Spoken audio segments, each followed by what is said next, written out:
आज या ठिकाणी सिंदूर ऑपरेशनच्या भव्य यशाबद्दल मोडणीम शहरातून सर्व मोडणीमकर नागरिकांच्या वतीनं या भव्य तिरंगा रॅलीचं आयोजित करण्यात आलं होतं। सर्वप्रथम मी सर्व उपस्थित नागरिकांचं या ठिकाणी स्वागत करतो।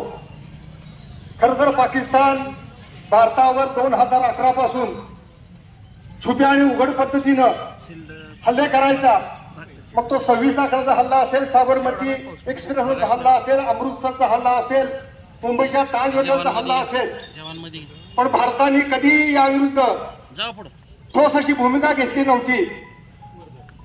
पण परवा पहलगामच्या हल्ल्यानंतर की ज्या दिवशी या ठिकाणी आपल्याला धर्म विचारून 26 निष्पाप हिंदूंची की जे खऱ्या अर्थाने त्यांचा काही दोष नसताना त्यांना धर्म विचारून गोळ्या घालण्यात आल्या आणि खऱ्या अर्थाने संपूर्ण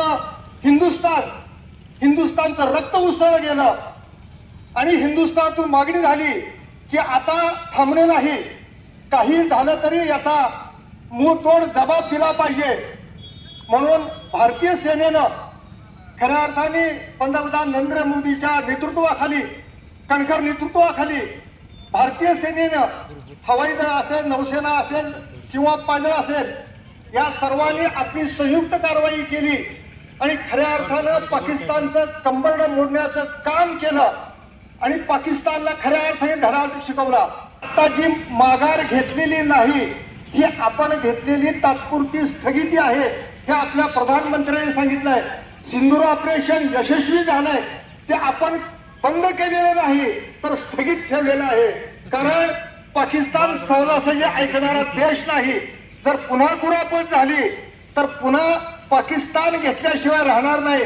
पण जे जवान किंवा जे आमचे नागरिक यात शहीद झालेत, या सर्वांना आम्ही 2 मिनिटं शांत राहून श्रद्धांजली वाहू। त्यांचं शहीद हे खाली जाणार नाही। एक एक सिंदूर ऑपरेशनला नावसा सिंदूर दिलंय, आमच्या भगिनींचा कुंकू मिटवण्याचं काम पाकिस्तानने केलंय, त्याला त्याच शब्दात जबाब देण्याचं काम ह्या सैन्याने केलंय। म्हणून या सैन्याच्या शौर्याला आपण त्या पावसातही सर्व मोडणीमकर नागरिक इथंच उपस्थित राहून त्यांच्या शौर्याला सलाम केलाय। आपण जे नागरिक आणि जे सेना दलाचे जवान शहीद झाले त्यांच्यासाठी 2 मिनिटं सतता पाळू आणि त्यानंतर राष्ट्रगीत होईल आणि आजचा कार्यक्रम संपेल। परेड